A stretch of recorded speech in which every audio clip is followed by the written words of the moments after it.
Welcome, everyone, and thanks for being here today. Um, some of you know, but I'll just explain it that today's kind of a double header because we have a monthly meeting where we have people who haven't heard too much about Polestar yet and sort of want to start at the beginning and just understand what it is and meet some of us from Polestar for the first time, etc. And then we also have a monthly meeting on Zoom that is for people who have been already invested or are been involved for a longer amount of time, and the conversation is further evolved than just exploring, and we're tackling various topics. And anybody is welcome to come to either meeting, but this meeting is particularly for people who are just learning and want to ask beginning questions, and if you're hardcore and want to join us at 4:30, you'll find pretty much the same core group from Polestar there, and we'll have another meeting at 4:30. So, but thanks for joining us today, and we really appreciate everyone turning out and your interest and everything. And Terry, I think you are going to start us off with some kind of a reading or a moment of silence or something. We'll just sort of take a moment to gather a little bit. I do. So Vina, I think you and Vina sent this to me. So is it, I know I've read it before. Is it Yogananda who wrote it? It is, yes. Yeah, I thought it was. So it's called The Light of Smiles. You can close your eyes if that feels comfortable and just kind of take a breath. We're so grateful that everybody could come today, be together here and see what we're doing at Polestar. Just have just some time together. So I'm going to read this called The Light of Smiles by Yogananda, Paramahansa Yogananda. I will light the match of smiles. My gloom veil will disappear. I shall behold my soul in the light of smiles, hidden behind the accumulated darkness of ages. When I find myself, I shall race through all hearts with the torch of my soul smiles. My heart will smile first, then my eyes and my face. Every body part will shine in the light of smiles. I will run amid the thickets of melancholy hearts and make a bonfire of all sorrows. I am the irresistible fire of smiles. I will fan myself with the breeze of God joy and blaze my way through the darkness of all minds. My smiles will convey his smiles, and whoever meets me will catch a whiff of divine joy. I will carry fragrant, purifying torches of smiles for all hearts. You can just dwell on that just for a moment or two. Take a couple of nice deep breaths. Just open your eyes when you're ready.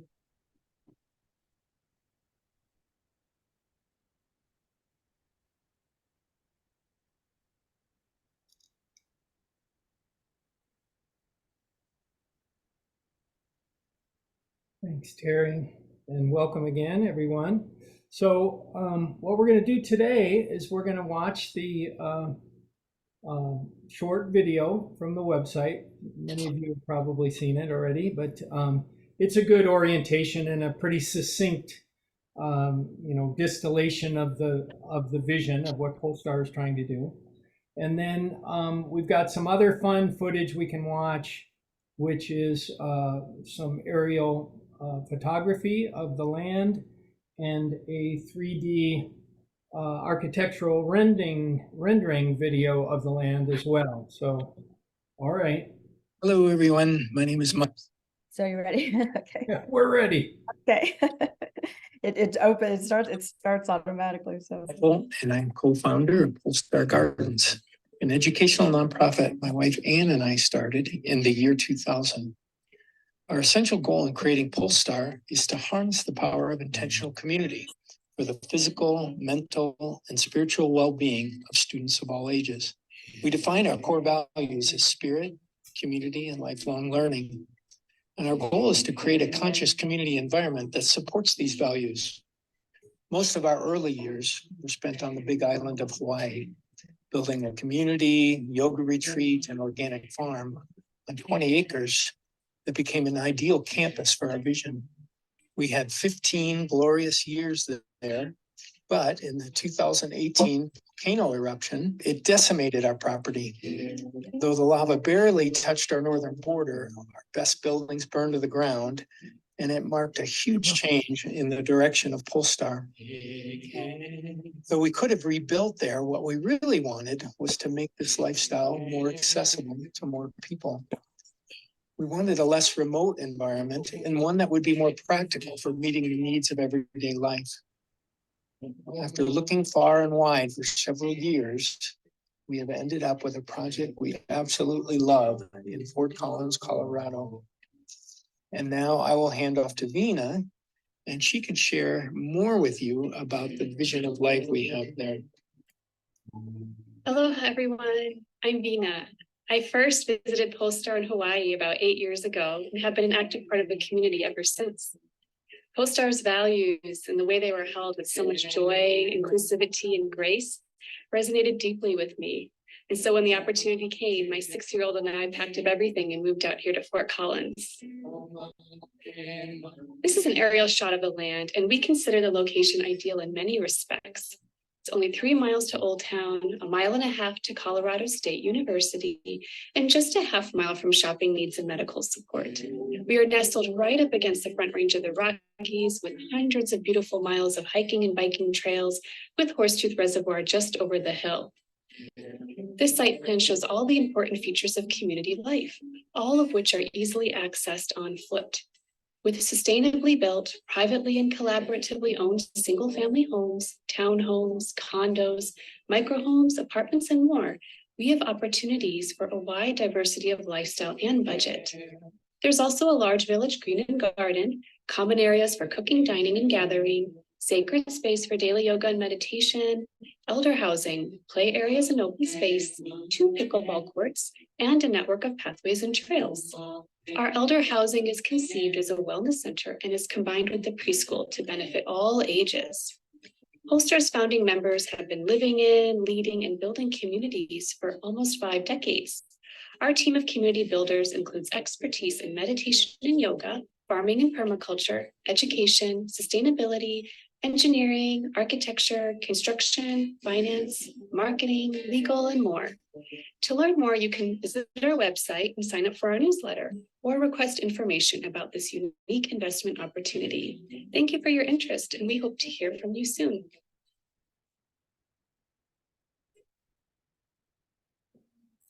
Okay, thank you. Any questions or comments so far? Go ahead, Joan. Yeah, but you're muted again. The pesky mute button.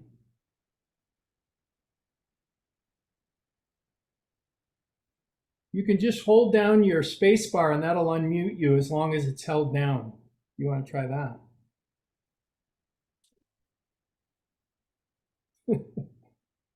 That's the camera. I think well, she can figure it out. Stephanie, do you want to go ahead? All right. Yeah. Yeah, I'm curious, is this like co-housing? Is it a co-housing model? It is very similar to a co-housing model. Co-housing is essentially designed around the idea of some kind of intention. And this definitely has that, and a lot of shared facilities. So definitely, and we've had a lot of interest from people who are, sort of involved in co-housing on many levels. So the answer is yes, it is. It also draws from the whole new urbanism concept, which if you haven't explored, you could go down that rabbit hole. But basically, it's people trying to make communities more connected, more livable, more humane, and the big insight of the new urbanism movement is get out of your car.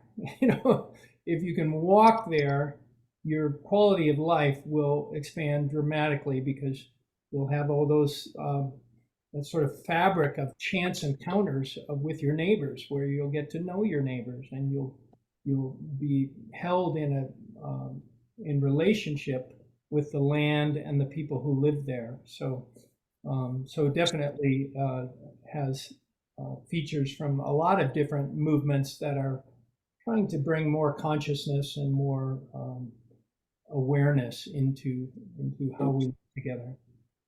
Anyone else? Okay, Joan, you're unmuted. Fire away. Yay, I figured it out. So which parts of the development will be done first? That's a very You good know- question. Now, I'll tell you what, let's table that until a little later in the meeting, because then we'll pull up the site plan and then Okay. I can show you more obviously than describing it. And I have one little question. Sure. How about animals? Are they allowed, accepted, Very good discouraged? question. Yeah, that's a very good question, and we are working on that right now. We are not going to exclude dogs. However, we will probably exclude them from certain areas so that people who really don't want to have dogs right where they live can sort of have that be a thing. And yeah, that's a big topic. I won't open that can of worms just yet. But the short answer is we're working on it. You know. Okay, Yeah. But thank you. indoor, like an indoor cat would be fine, right, Michael? Yes. Because they're, yeah. Yes. Okay. Thank you. You bet. Joanna. So. Okay. What about service animals? That's Not different an category. emotional support dog, but an actual, like a guide dog. Yeah. I think the main thing with dogs is they aren't really good meditators. We found out. So you know, we want to hold the kind of space that feels safe, is relatively quiet, at least at some times, and that kind of a situation has to be worked with. I understand that, and so we will definitely make provision for that. But thanks for bringing it up, because it hadn't entered our conversation yet, but it's an obvious thing. And then T. Stroh, sorry, I don't have your first name. And Oh, you're and muted. you're muted still. I can. Try holding down your space bar. That'll unmute. Is that better? There, we got you. I'm on my phone, so. Oh, I got have it. a question for you. I am an old friend of Diva and Gangamata Glazer out of Portland. I belonged to their community for years before I had to come back to Colorado in 2010. You're the guys that were in Hawaii, right? We are. Yes. Okay. So you're coming to Fort Collins. My father was born and raised in Fort Collins. His family's been in Fort Collins since 1856. Wow. And he is 90, lives in Red Feather, and is in the process of selling his home.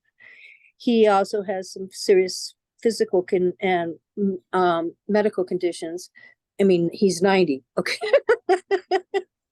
And I was wondering when you're planning on starting this, where are you exactly? I mean, Overland Trail, I drove that home this morning. I live in Greeley right now. Okay. We are, if you know where West Elizabeth Street is, right where Absolutely. Elizabeth Street hits Overland, we're slightly east of that and north. And so, so basically we're a block from Overland Trail, essentially, and we're north of Elizabeth Street. So you're over by Taylor Grandin Equine Center then? Yes, we're right across the street. That's exactly right. Yes. Okay. And a bunch of us are living, handful of us, I should say, nearby. Ann and I rent a place right near the property. Diva and Gangamata bought a house on the north edge of the property. Oh, really? Yeah. Dennis and Bailey Stenson, who owned the Happy Heart Farm before we bought it, kept the farmhouse, and they live on the south edge of the property. Terry lives on the east edge of the property. She's in a little apartment there. And there's others trying to move in nearby as well. So it's just raw land at the moment. We do have a little pavilion we put up for meditation and gathering, and we do have a garden shed and a 200-foot hoop house, greenhouse. But it's otherwise raw land, so there's nowhere to stay on the land yet. Okay. And right. then that's an important question. Where are you in the process? We are on target to break ground early-ish next year. So shooting for spring next year to break Okay. ground. Yeah, and Okay. and the goal there would be to have people living there by the end of that year. Okay, great. Thank you. We Sure. have, if you haven't been on the website at polestarvillage.com, there are a lot of really great information, but there's a FAQ section that has, we're happy to field any of these questions, but if you have more at the end, that's another great place to find information. And then we're also happy Okay. to be on to speak Well, to. we're trying to sell his house right now and hopefully get him to town as quickly as possible. So, but it's good to Yeah. keep in the back of my brain for the future. Yeah, and we do events on the land already, so you can look at the calendar and we do meditations and potlucks and gardening, so. So that would be something I could be involved in even if I wasn't living on the land at this time. Definitely. Cool beans, thanks. Appreciate you. Gotta run. I'll go to the website. You guys have a blessed day. Bye. Hi, Should- Michael, do you want to do the? Yeah, why don't we take a look at the, it's kind of fun if you haven't seen it. I'm always wowed by what computers can do these days. Now we get to see what Terry watches. Well, I have no idea what half that stuff is. I know you're like, where did that, Right, that's my Polestar account. there it is. Okay, here's the, Okay, why don't you stop right now? 'Cause Yeah. this is the best. So I'll just explain this layout because it's really the heart of the community. It's a large pedestrian zone, so no cars come in here, very importantly. Cars are all on the outside. There's a large garden. It's mostly a vegetable garden. It's hard to render on the computer, the garden is, unfortunately. But starting on the left lower, there's a meditation space and then a community center. The white building is a community center. It's like a dining hall and commercial kitchen. And then you have three apartment buildings in a row there. There's a playground area for the kids in front of the community center and a little gazebo there too. And then as you continue around the circle to the right, that building, we're actually going to look at the floor plan of that building in our next meeting because we're considering that our phase one common facilities. So we won't have the money or the need to build this very large common facilities on the left here in the early going.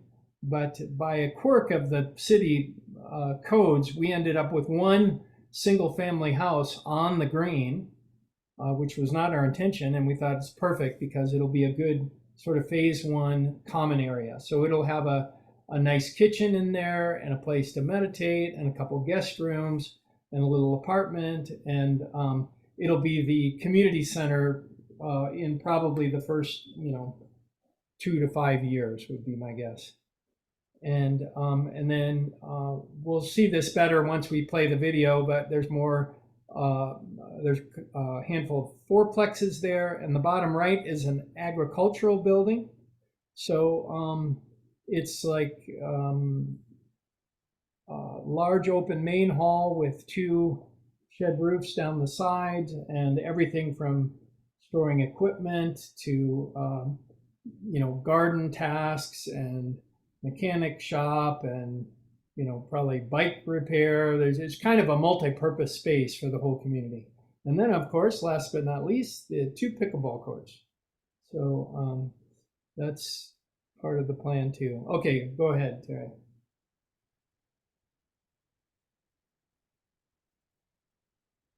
Oh, I didn't say there's a greenhouse right in front of the barn down there. You can keep rolling, but you can see it there.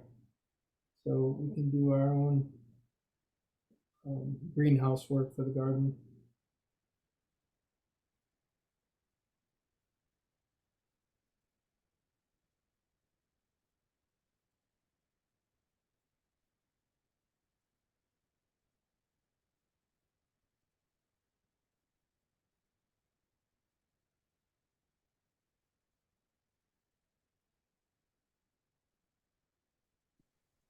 Michael, what's that white building back behind the bigger community center? Oh, there's the next cluster back. They just happened to get rendered. That's as far as we've gotten. So there's another whole cluster of buildings. This is a handful of acres down here, but the whole project is 20 acres. And so we'll look at the site plan a little later so you can get a little better feel for it.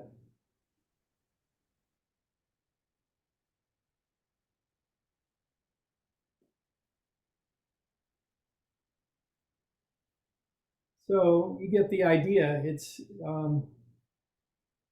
the being on foot part of living is surprisingly important. The kids are safe. The what it does to human relating, not having those opportunities. I told some of you this before, but they've studied human connection, and the two most important factors, according to one study anyway, is proximity and chance encounters. It's very interesting. And so basically, by the way we've designed our lives these days, because we go from our living room to our garage and then wherever the heck else we're going, we've taken out to a large extent the chance encounters. So and we have lived this way in the past, and there's really no comparison. Just the aesthetic of being able to live your life on foot rather than doing it all from a car. Every other thing you do is get in a car and go somewhere, So it's really a very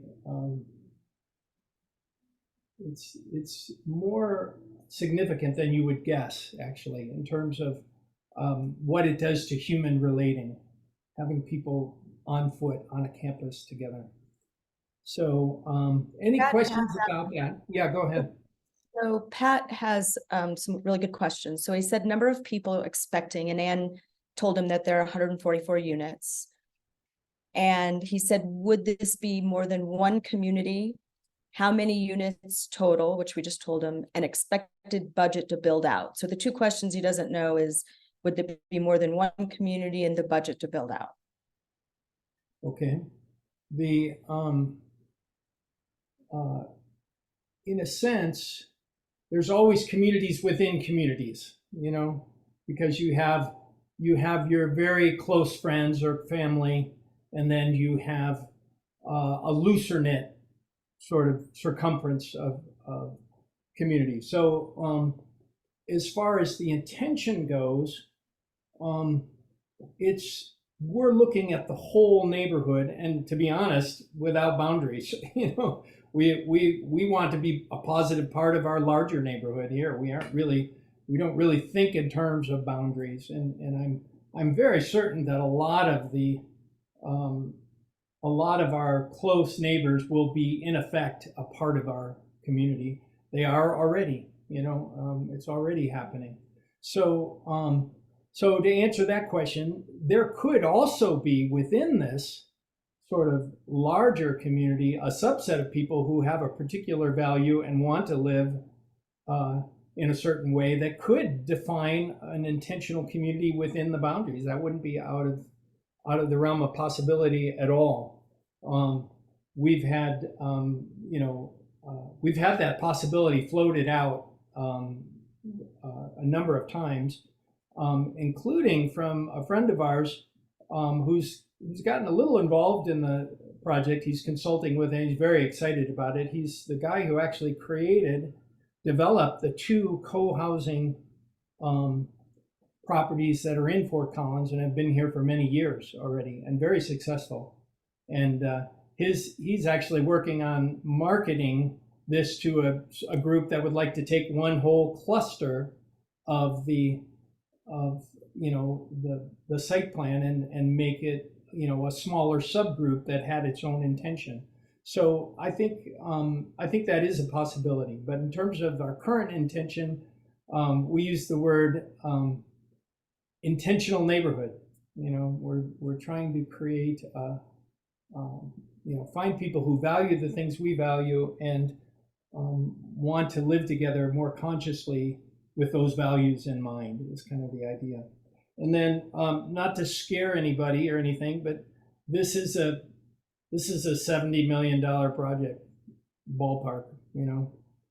It's just by the time you build 144 units and throw in the commercial space and everything we're doing, it's you know, a million here, a million there. Pretty soon you're talking real money. It's definitely an ambitious project, but one step at a time. You know, the first steps look good. You know, because we're very close to winning through the entitlement process with the city, and that's a huge step forward. We're not that far away from getting through the entitlement process, which is what you call the approval process through the city. And then basically you've got it increases the equity of the project drastically, and then you really have the ability to move forward in more conventional ways. You know, the hardest part is this, in a lot of ways, is getting through this entitlement process, and we're very close in that regard. Did I answer all your questions there? I forget who asked them because I didn't actually see them. Maybe Michael, do you want to just quickly speak to the variety of available living dwellings, like the micro Sure. spaces up to the Sure. large? So even though it's a big project overall, there's going to be a variety of opportunities. There sure is, and you know, there's 19 single-family homes. So, and then there's everything from townhomes up to like 2,400 square feet down to micro condos at about 450 square feet. So we really tried to make it so we could have a diverse community. And I will say it is very difficult to do affordable quote unquote housing with new construction and in Fort Collins in particular. Nevertheless, we're going to do our best, and we're at least planning on hitting what they call the missing middle in housing, which is the, you know, worker housing. Somebody with a, you know, a decent job can afford a house at least, you know. Yeah, there's a wide variety. There's also a lot of change happening in, you know, it seems like everyone is conscious of the fact that housing is an issue. And so I don't know if you've heard, those of you in Colorado, Proposition 123, I believe it is, they voted in recently. They're throwing hundreds of $1 million at affordable housing every year.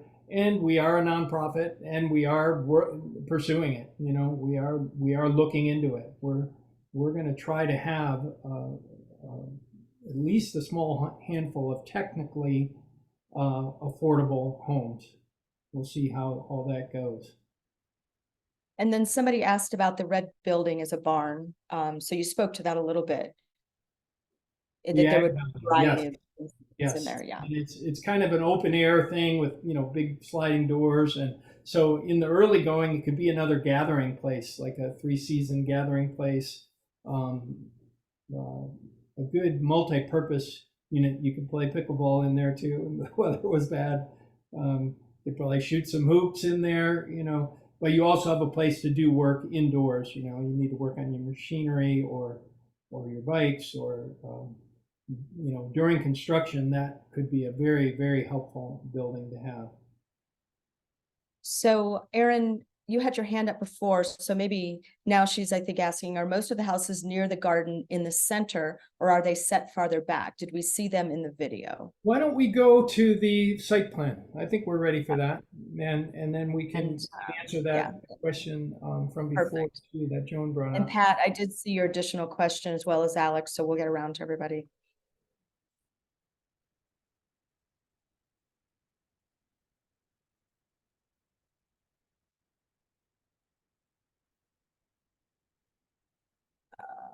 So what did you want to do, Michael, the drone shot? The No, photo? let's go to the site plan, and then we can do the. Oh, on the, off So of yeah, the, go to the bottom of the homepage. on the website, okay. Yes.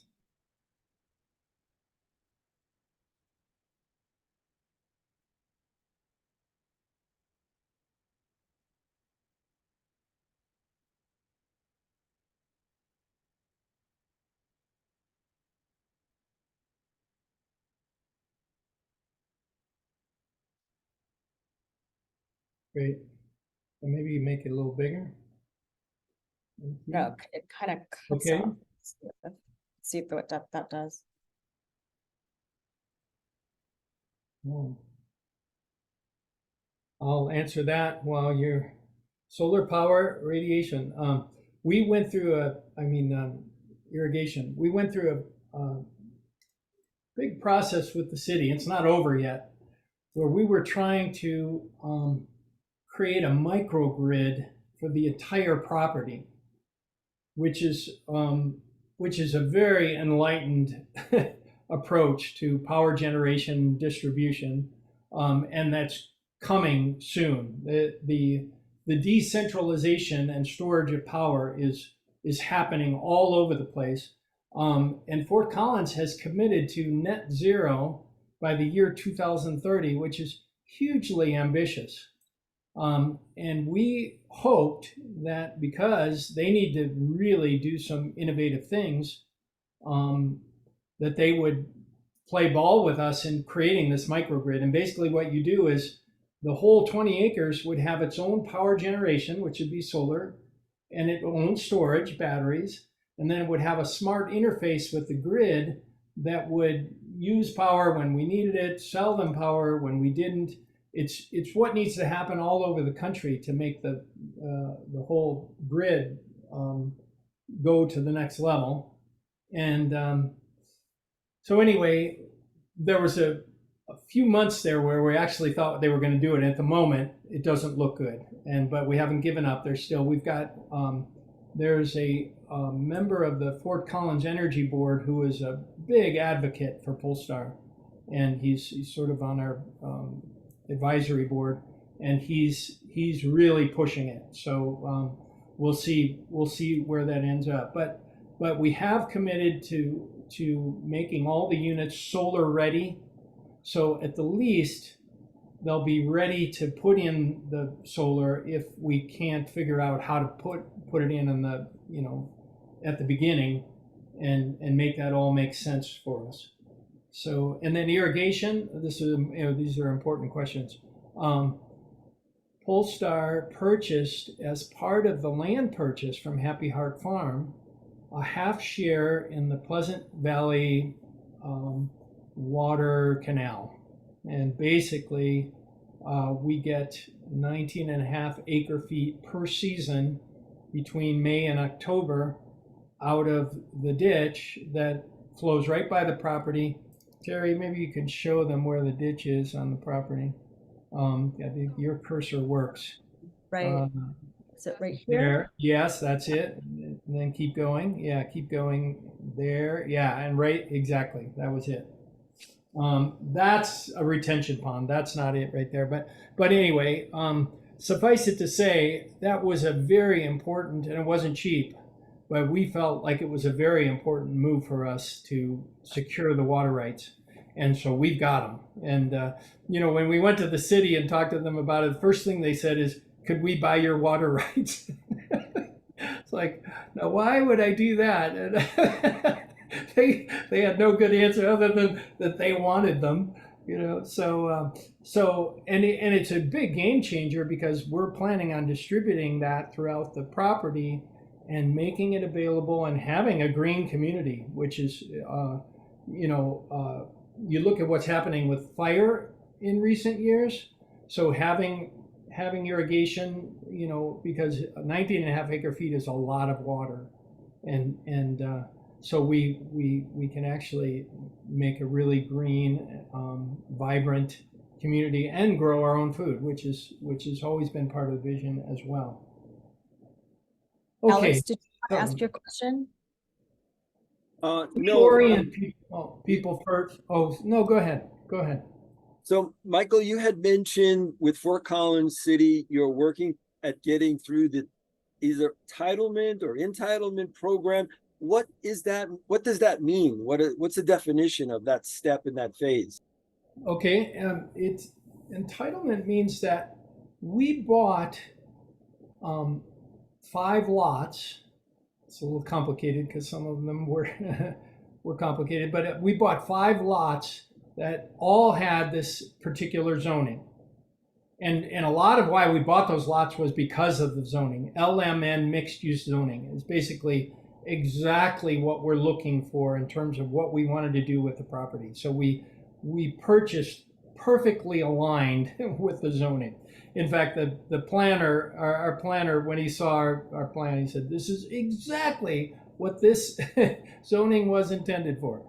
So, but once you have the plan, now you have to submit to the city what you're going to do with it. You've got to design the buildings, you've got to design the drainage, you've got to design the roads, the sewer, the city has a lot to say on all these things. And it's an iterative process. So you submit once, they give you comments, you submit again, they give you comments. We're on our fourth submittal, what they call the PDP, preliminary design plan. And we all thought the third was going to be the last, but they stuck us with a few things, and our fourth goes in either next week or the week after. So does that answer your question? So in order to turn 4 lots into 144 lots or 144 units, that's the entitlement process. In fact, you're literally entitling those individual lots to be, right now you can't buy a lot off of the 20 acres. Once the process is done, the subdivision process is done, then each of those has its own intrinsic value and can be bought and sold individually. So does that make sense? I guess so, but it adds another question. So the 20 acres that you bought from the farm, within that, there were 4 pre-parceled properties, and you had to do something with them? The farm was 10 acres, and we only bought 8.5 of it. Dennis and Bailey kept the farmhouse, and then there were adjoining parcels, and we are purchasing those as well. So that's how you get up to 20. All right, that makes sense now. Thank you. Yeah, you bet. So Michael, with this on my screen, I can't see the chat, so. Okay, let me orient people a little bit. So Okay. we did our little 3D view. Tara, if you would put the cursor down by the ag building somewhere. Ag building to the right, top right. Oh, right. There. Okay. Yeah, that's the ag building. So we were flying around looking at the community center. You get the temple, point to the temple. There's the community center. Yeah, there's the temple, and then those 3 apartment buildings. You know how we sort of went around the circle. There's that little single family dwelling that will be our temporary common areas. So you get the idea. That's the village center. So when we were looking at that 3D drawing, that's what we were looking at. Now somebody asked, well, what's that house I'm seeing behind? And now I'm going to answer that question. So now you go across Plum Street and you'll see a whole nother cluster of houses. There, exactly. And then you continue down Plum Street and there's more housing. All of that is multifamily. Go back to the multifamily, Terry. Yeah. So all down Plum Street is multifamily. When you reach Orchard, that's where the single family are, and those are all in yellow. So those are 18 more single family houses. And they provide the most scope for somebody to do a custom something if they wanted to.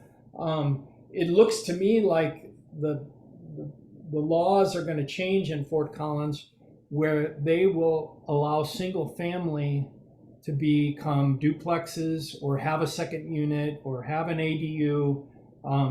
They almost passed something last year about this, but they're rewriting it, but it looks like it's going to land on. So actually those single family homes could even be duplexes if somebody wanted to. Very likely is the way it looks to me. But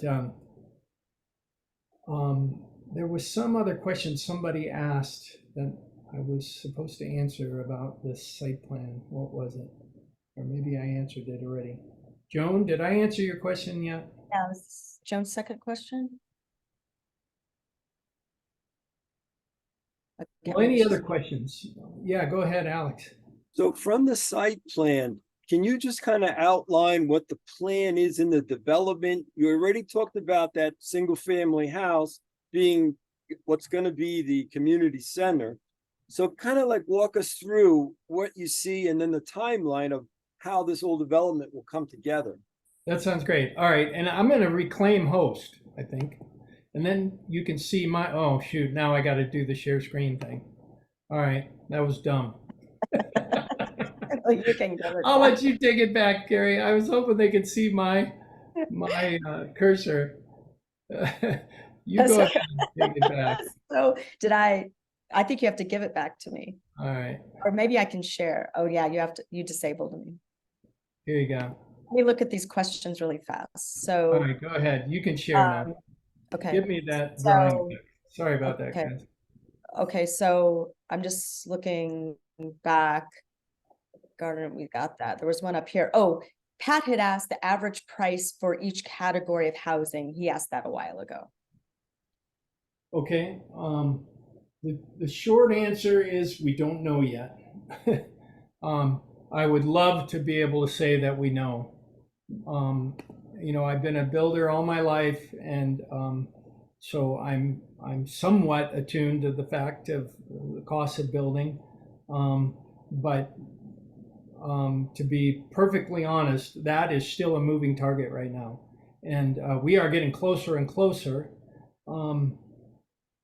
But at the moment, what I tell people is the best way to try to understand what these units will cost is to look at what things cost in Fort Collins, because we can't be way out of step in the market. We just can't. We won't succeed. So we've got to somehow find our way into being within the context of the Fort Collins cost of housing. We've got to make that work somehow. And this subdivision will have a lot of advantages, but they cost. I mean, the amenities are ambitious. You know, we've got a half-acre garden in the village center. We've got places to walk and pickleball courts and places to dine together, and those things have a cost. And then on top of that, we are shooting for LEED Gold certified buildings, and this to me is an important part of the vision, because and it will mean that people have very, very little utility cost. We know how to build now in a way that is completely low cost and low carbon footprint. So we are working all those things to make sure we build really good buildings. We can't really do it any other way. The codes are pushing it in that direction, but we're taking it even farther than the codes. So But Michael, I think Alex had the question about that you were going back to this floor plan. We have 10 minutes left. We have some really good questions. A lot of them actually still left in chat, and we should probably at least end with showing the actual land, which we haven't done yet. So just okay, all right, ahead of that. all right. Fire away. Give me some questions. Yeah. Oh, okay. So GH has a good question. Distractions to meditation, because we were talking about the dogs. Wouldn't pickleball be as problematic? Yes, it is. You aren't the first person to point that out. And there will be times when the pickleball court is not open, you know, and many of us meditate several times a day, you know, so, but it tends to be early in the morning and evening but not for the whole evening. And so we'll have to work that out. It is a problem of being compact. So no, you are not the first person to recognize that. And we played with the floor plan, the site plan, quite a bit to see what we could do about that. But in the end, this is where we landed. So good point. And Pat had a really, really good question. Key lessons learned from Hawaii project. Make sure you have lava insurance. Yeah. Which we did. And yeah, don't build in lava zone 1. To go back to the last question too, to us, play is important. It's important to our kids, and it's important to us. And playing together is actually a surprisingly powerful thing for a community. And so I feel good that we've prioritized real estate where it's convenient, it's part of the landscape, that people can play. And so we've it's something that's been just part of our realization just that to pickleball. really, what's that? Not just pickleball. It's not just pickleball, no, but it is one thing. Anyway, to go back to the other question, which was, boy, you guys got Lessons. really good questions. Lessons. What was the other one? Key lessons from Hawaii Project. Oh, yes. Well, Anne and I have been living in intentional community for pretty much our adult lives. So it really isn't so much about Hawaii as a cumulative understanding of, how we live together and how we get along and how we thrive really in the company of each other. And so, without getting too philosophical or deep into it, the main things we've learned is,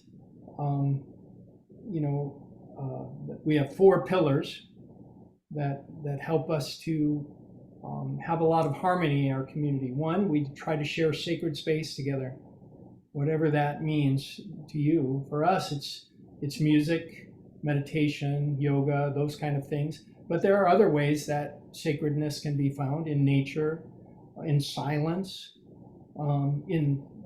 So anyway, sacred space, community service is another pillar where we being creative in improving our own and each other's lives is a huge bonding thing for a group of people and tends to engender that transcendent feeling of connection that we all love to have with each other. And then sharing food, you could throw in there growing food now because we really have a good facility for it. So is an important thing that also is a great thing for human relations. And then the 4th is play, which I've already mentioned. So you have to remember to play.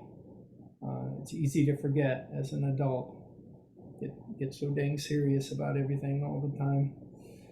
So that's why we need kids in our lives, because they know this, they haven't forgotten. So, okay, what else? So you answered the solar power from Diana. Did you talk about rainwater collection? We have a lot of questions. So in Colorado, you can collect like 2 barrels of rainwater. The rainwater is not your own. So you can collect a little bit off the roof, but it's I don't know the ins and outs of all that, but it's not a huge factor in. We could take advantage of it, but with our irrigation, it's maybe not a big priority. And Susan said, will it also be possible to stay there for a month or so and work for the community? We do plan on having some kind of a work trade program, and we did that in Hawaii and other communities, and it's a great thing. It allows people the chance to come and check out the community, and we do know that some people who will build here will live elsewhere part of the year, so there might be places to stay available. So I would say the short answer is yes, although there's more to the topic than that. And Stephanie has a great question. She says, I'm a self-realization fellowship member. I'm curious, is this an Ananda community? It would be great to live with fellow practitioners. Maybe this is covered somewhere. So great question. Yes, thank you for asking. Polestar is an educational nonprofit, and we are based on the universal teachings of Paramahansa Yogananda, who is my own teacher, and Anne and I did live at Ananda for many years, I am a member of Self-Realization Fellowship myself, for the record, but I consider that I'm a member of the human race, primarily, and that's really. We aren't affiliated officially with either. We're not affiliated with any organization. We definitely. We want to affiliate with any kind of organization that's doing anything halfway useful and serviceful to the planet. And so we're happy to be collaborators. And you know, we do have a lot of Ananda people involved in this community, and are very dear friends there. We lived there for many years, and but we also have quite a few people from Self-Realization Fellowship who have been involved. We have a number of Buddhist leaning practitioners here. We have people from the Sikh tradition who are exploring Polestar. We have quite a few from the sort of New Thought kind of church, and we also have people who don't really go for religion much. They're just exploring. Yeah, who are just exploring. And I always say, I really don't care what people believe. It's really how you want to live. You know, Yogananda called his teachings the how to live teachings. You know, no matter what you think about life or believe about the universe, we're all up against that. How are we going to live? How are we going to live a useful, fulfilled life? We're all the same in that regard. So we definitely want a diverse community, and we want people who can go deep in their own tradition or their own path, but can also be generous and inclusive of people who go a different way. So hope that answers the question. Yeah. And Aaron had a question that I believe Anne answered about, can you design your own house within the single family category? That's a yes. There will be some guidelines. Becky said, are the requirements for contributing to the community and or participation in satsang or meditations? So we have 3 minutes left, so people are welcome to stay. So do you want to continue with questions, or should we look at the land and then go back to questions? Yeah, and then we can let people who want to go right on time exit, and then we can go on a little bit longer if people want to. Why don't we take a quick look, just so if you haven't seen the land, you can get a quick look at it. It is fun to see it.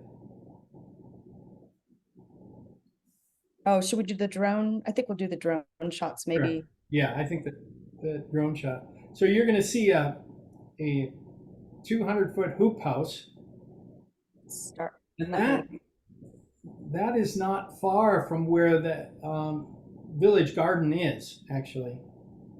So again, referring back to that 3D fly-through we looked at. Can you see it?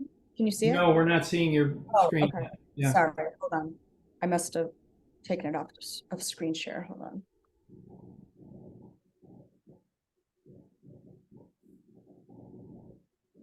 There you go. So that hoop house there, that greenhouse, sits right in front of those 3 apartment buildings, just to give you a little orientation. Look at how beautiful it is. It's incredible. This is drone work by Anne, by the way. Yay. They're amazing. Pretty good. I think it's great. I love them. And then you can see all the way back to the road at the very back of the property. That's Orchard Street, and that's where the single family are. So it gives you a little bit of a sense of the scale of the project. And the Happy Heart Farm ends with that row of trees there, and those are the other lots. So now you can see why we had to buy those other lots as well, because the whole thing makes a really, really awesome village.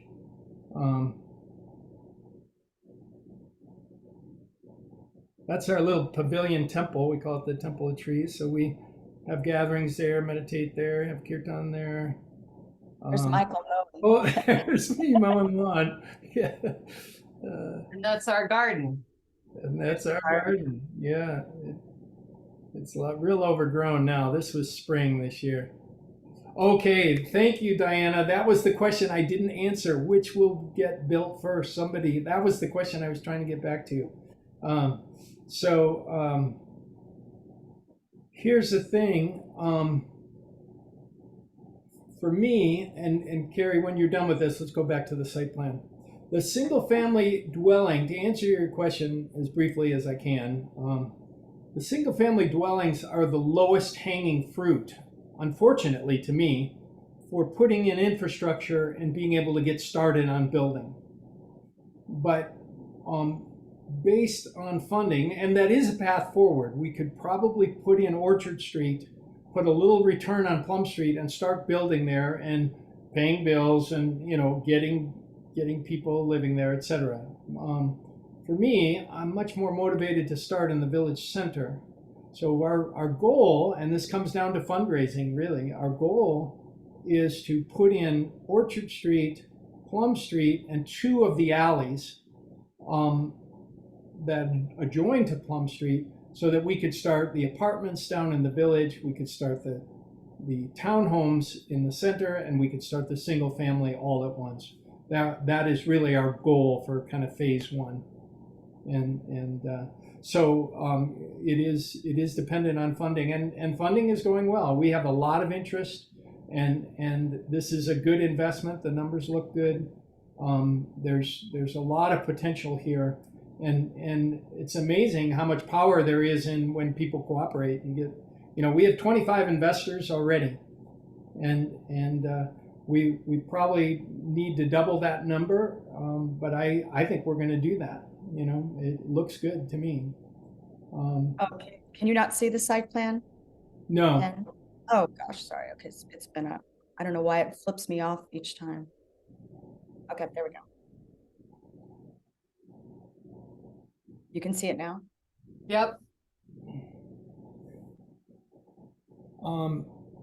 I see that question there from Robert. Thanks, Robert. Good question.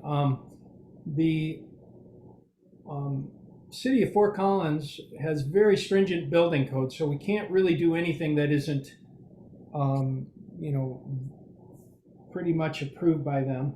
And so the shorter answer is no. We are planning on building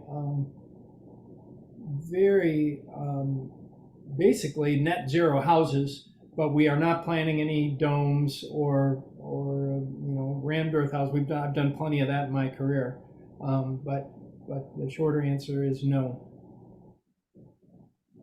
Okay, I think we can give everyone a chance to exit, and if anybody really has a burning question, we could stay on a few more minutes. But why don't you go back to the main screen? We'll just say goodbye to everybody, and if anybody hangs on, I'll hang in a little longer, and we can.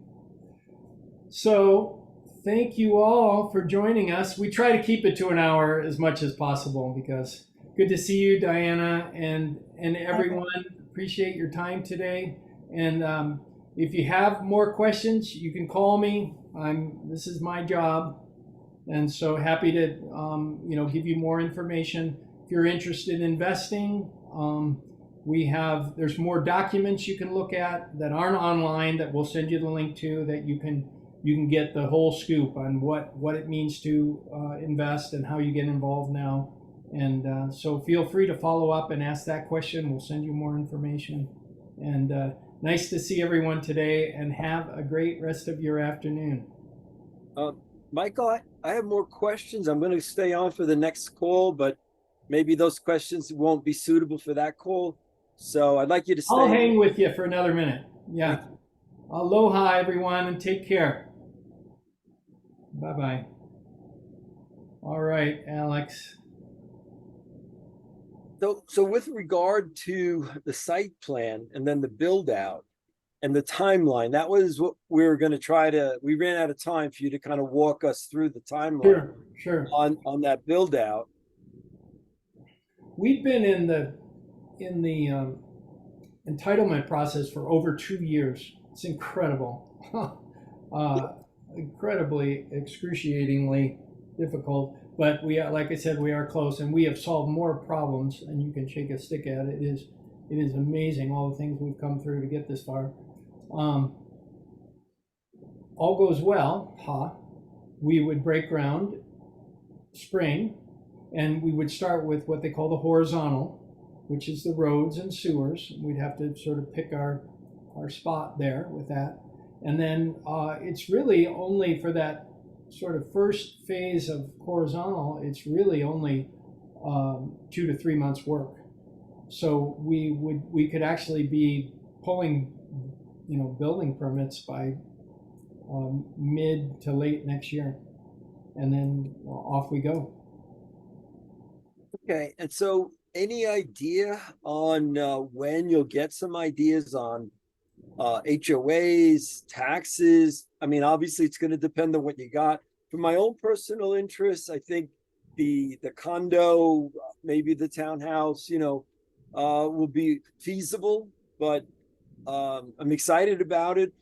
But it seems like it's going to be a while before those numbers, so an individual can assess, well, what's really affordable for me? How can I fit into this? I understand. No, and we are really aware of that, and working hard, because we have to have all the agreements. People have to know what they're getting into. We have to have the prices. We have to have the agreements.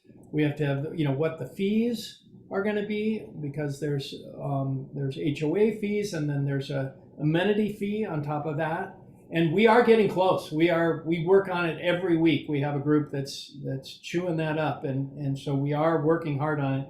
I would guess realistically a couple months. We would I figured you were going to say a couple of years. No, we've got to, because that's how we're going to fund this. We can't ask people to, not know what's coming. Now 25 people have taken the leap, and, Right. Alex, are you here in Fort Collins? Yeah, I'm in Loveland. I travel back and forth from California. My daughter's here in Loveland. So for a lot of really good reasons, this looks like a really great opportunity for service, for inclusion, for participation, for me, because Oh, we're going to see you this weekend. Yes, I am that. Yay. Yes, I'm Yay. that guy. I'm trying to get questions done here, so when you guys are on your retreat, you're not. No, we can talk about it then too. Yeah. Okay. So with regard to that, the affordability, are you making any way for people to kind of get a first right of refusal based on that other information? Is there a way, or have you structured from the predecessing participants in Polestar? That's kind of how it works. People are loaning money to the nonprofit. That's our investors so far, are really just lenders.